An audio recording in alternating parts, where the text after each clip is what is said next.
Video کے ذریعے اپنے تمام کارکنوں کو ایک تو اس جدوجہد پہ مبارکباد پیش کرتا ہوں کہ اس حالات میں جس طرح پی ٹی آئی کی ورکر جو ہے نا اپنی لیڈر عمران خان کے ساتھ کھڑے ہیں اور جس بہادری سے حالات کا مقابلہ کر رہے ہیں، ہم اس کو خراج تحسین پیش کرتے ہیں۔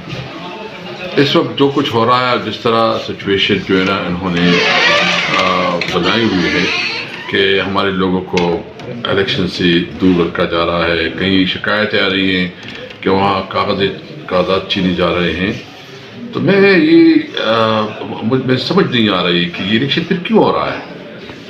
الیکشن کمشنر کا کیا کام ہے؟ کیا اس کی یہ رسپانسبلٹی نہیں بنتی کہ وہ care taker government, prime minister اور چیف منسٹر سے بات کرے، یہ ان کا نوٹس لے اور اس طرح جو ہمارے خلاف جو مختلف حربے استعمال ہو رہے ہیں اس کے خلاف ایکشن لے۔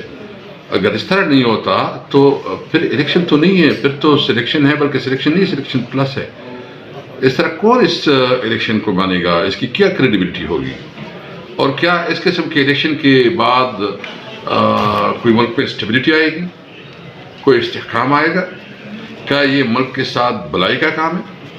ہم سب پاکستانی ہیں، ہم نے اس ملک کے قانون اور آئین کے اندر رہتے ہوئے اپنی جدوجہد جاری رکھنا ہے، اور ہر صورت میں یہ ہمارا قانونی حق ہے، ہمارا آئینی حق ہے کہ ہم آزادی سے اپنا الیکشن جو ہے نا اس کو کنٹیسٹ کریں۔ عوام کا فیصلہ ہے، عوام فیصلہ کرے، جس کو عوام مینڈیٹ ہے اسی کو اختیار ہے۔ میں سمجھتا ہوں کہ پاکستان کی بہتر مفاد میں ہے کہ پاکستان میں فری اینڈ فیئر الیکشن ہو، عوام کو موقع ملے، عوام سے ہی اپنے لیڈرشپ چنے، اور تب پاکستان آگے بڑھے گا اور پاکستان کرائسس سے نکلے گا۔